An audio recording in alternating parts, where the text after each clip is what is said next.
আপনি কি একজন সুজুকি জিক্সার মোনোটন ইউজার, বা আপনি ভাবতেছেন যে আমি একটা সুজুকি জিক্সার মোনোটন বাইকটা কিনবো, তাহলে এই ভিডিওটা সম্পূর্ণ দেখুন। আর আজকের ভিডিওতে আমি কথা বলবো যে এই বাইকটার 5টা কমন প্রবলেম নিয়ে আর কমন সমস্যা নিয়ে আর কি। তো সেই সাথে সমস্যাগুলোর সমাধান দেওয়ারও চেষ্টা করব। তো সম্পূর্ণ ভিডিওটা দেখুন, আশা করি আপনাদের জন্যই ভালো হবে আর এতে করে আপনারা উপকৃত হবেন। আর যেসব সমস্যাগুলো, সেই সমস্যাগুলোও আপনারা জানতে পারবেন যে আপনার বাইকে হচ্ছে কি না, আর আপনি সেই সমস্যাগুলো ফেস করবেন কি না। তো চলেন বেশি কথা না বলে ভিডিওটা শুরু করা যাক। আর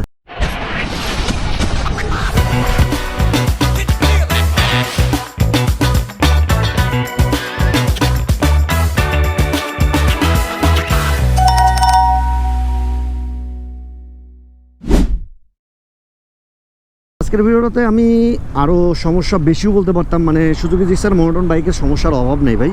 তো আমি বিশেষ করে 5টা বাছাইকৃতভাবে 5টা সমস্যা বের করছি, যেগুলো আপনাদের কাছে শেয়ার করার প্রয়োজন মনে করছি আমি, যে না এই সব বিষয়গুলো আপনাদের কাছে শেয়ার করাটা আমার জন্য ভালো হবে, আপনাদের জন্য ভালো হবে। তো এই জন্যই শেয়ার করতেছি। আর সর্বপ্রথম যে সমস্যাটা, সেটা হলো এই বাইকটার হিটিং ইস্যু, মানে ইঞ্জিন হিটিং ইস্যু।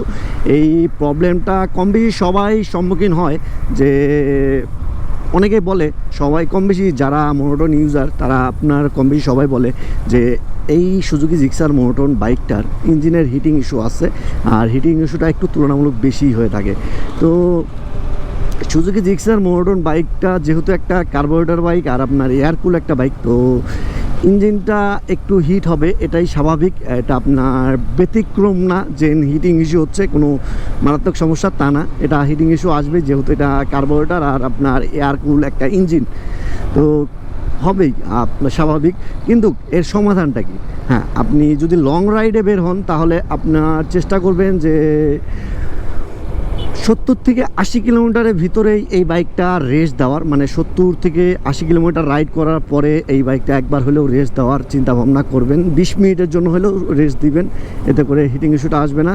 দেন আর আপনার যদি সিটিতে রাইড করেন, সিটিতে একটু জ্যাম থাকে, তুলনামূলক একটু জ্যাম থাকেই, আপনারা চেষ্টা করবেন জ্যাম জট এরিয়া একটু এড়িয়ে চলার, এতে করে ভালো হবে।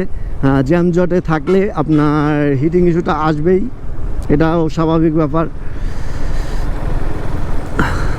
আর আরেকটা বিষয় হিটিং ইস্যু আসার, সেটা হলো আপনার ইঞ্জিন অয়েল পরিবর্তন। তো আপনারা চেষ্টা করবেন সঠিক টাইমে ইঞ্জিন অয়েলটা পরিবর্তন করার, আর এয়ার ফিল্টারটা আপনার পরিষ্কার রাখার সব সময়।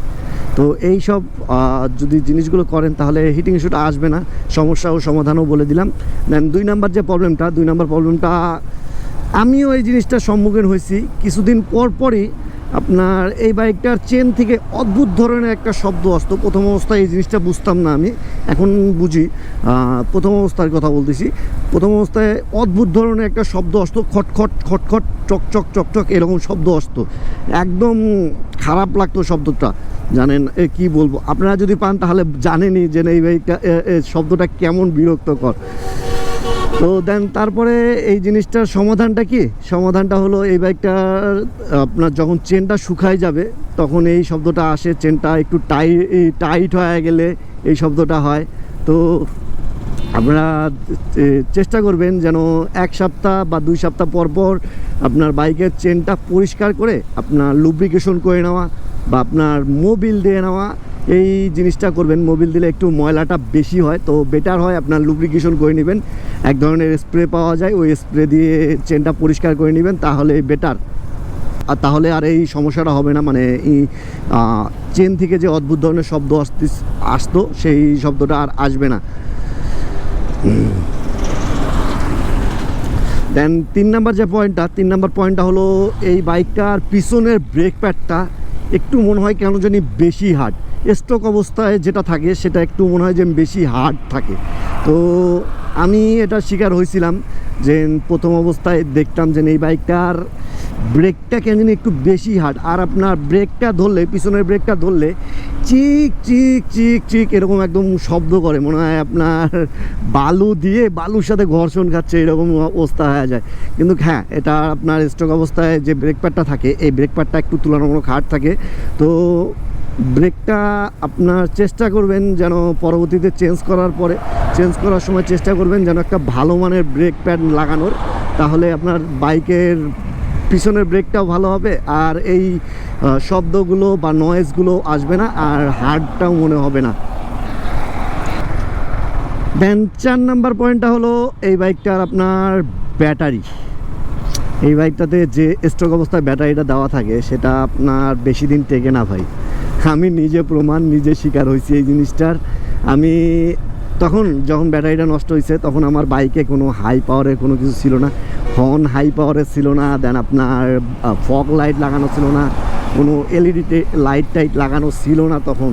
তারপরেও এই বাইকটার ব্যাটারিটা তখন আমার ডাউন হয়ে গেছিলো, এমন ডাউন হয়ে গেছিলো যে চার্জ দেওয়ার পরেও সেই ব্যাটারিটা আমার ঠিক হয়নি। কি বলবো তাহলে ভাবেন। আর বাইকটা যেন আমি ফালায় রাখছিলাম অনেকদিন, তাও হয়নি।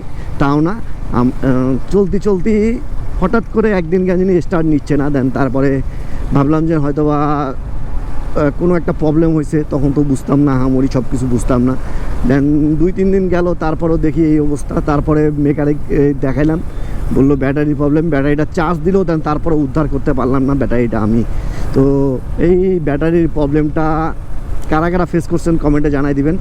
ব্যাটারিটা আপনার খুব দ্রুত আপনার ডাউন খেয়ে যায় বা আপনার ব্যাটারিটা বসে যায়, এই প্রবলেমটা হয়। তো পরবর্তীতে আমি একটা ভালো মানের একটা ব্যাটারি লাগাই নিয়েছিলাম। এই ব্যাটারিটা এখন পর্যন্ত আমাকে ভালো সার্ভিস দিচ্ছে। বাইক নেওয়ার 6 মাস পরেই আমি ওই ব্যাটারিটা লাগাইছিলাম, 6 মাসের ভিতরে ব্যাটারিটা আমার ডাউন হয়ে গেছিলো, তাহলে ভাবুন। দেন 5 নাম্বার প্রবলেমটা, সেই প্রবলেমটা হলো আপনার এই বাইকটার সাসপেনশন। এই বাইকটার সাসপেনশনটা তুলনামূলক হার্ড, অনেকটাই হার্ড ভাই, অনেকটাই। তো এই বাইকটার সাসপেনশন নিয়ে আমার একদম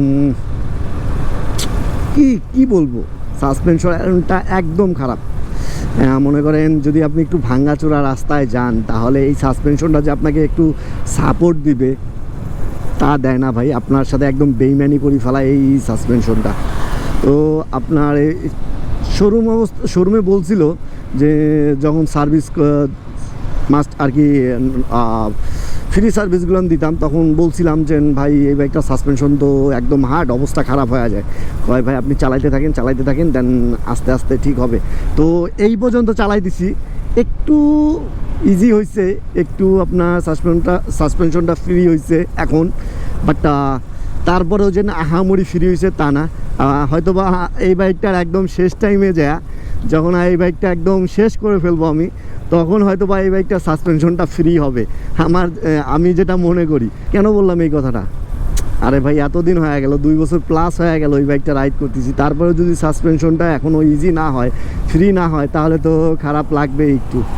এতে আপনার আমি কক্সবাজার রাইডে প্যারা খাইছিলাম, আপনার সীতাকুণ্ডু পাহাড়ে উঠতে খুব প্যারা খাইছিলাম এই বাইকটা দিয়ে, মানে সাসপেনশনটা দিয়ে। তাও আবার ডাবল ছিল, একটু ভাঙাচোরা রোডটা ছিল সীতাকুণ্ডু পাহাড়ে ওঠা রোডটা, একদম মনে করেন পিছনের অবস্থা খারাপ হয়ে গেছিলো। আপনার এই প্লেন রোডে খুব ইজি হয়, কোনো প্যারা হয় না, আবার বিটগুলোতেও প্যারা হয়। সাসপেনশনটা আমাকে ভোগাইছে অনেক, আর এখন পর্যন্ত একটু ভোগাইতেছে। তো যে পয়েন্টগুলো বললাম, যে 5টা পয়েন্টের কথা বললাম, এই 5টা পয়েন্ট আমি নিজে শিকার হয়েছি বিধায় আপনাদেরকে বলতেছি। এর বাইরেও অনেক পয়েন্ট আছে যেগুলো আমি গুগলে দেখছিলাম, বাট ওগুলোর আমি শিকার হইনি, এজন্য ওই সব বিষয় নিয়ে কথা বললাম না আমি। তো এই 5টা পয়েন্ট নিয়েই আমি কথা বললাম। কেন বললাম? আমি এই 5টা পয়েন্টের শিকার হয়েছি। এই 5টা পয়েন্ট আমাকে এই বাইকটা অনেক ভোগাইছে।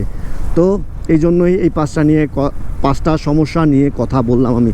তো আপনারাও কি এই সমস্যাগুলো ফেস করতেছেন কি না আমাকে কমেন্টে জানাই দিবেন। আর যদি এর বাইরেও যদি কোনো সমস্যা ফেস করে থাকেন, তাও কমেন্টে জানাই দিবেন আমাকে।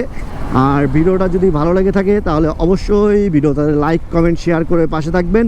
আর চ্যানেলটাতে নতুন হয়ে থাকলে অবশ্যই সাবস্ক্রাইব করে দিয়ে পাশে থাকবেন, আমার জন্য দোয়া করবেন। ততক্ষণ পর্যন্ত ভালো থাকুন, সুস্থ থাকুন এবং সাবধানে থাকুন। টাটা, আল্লাহ হাফেজ।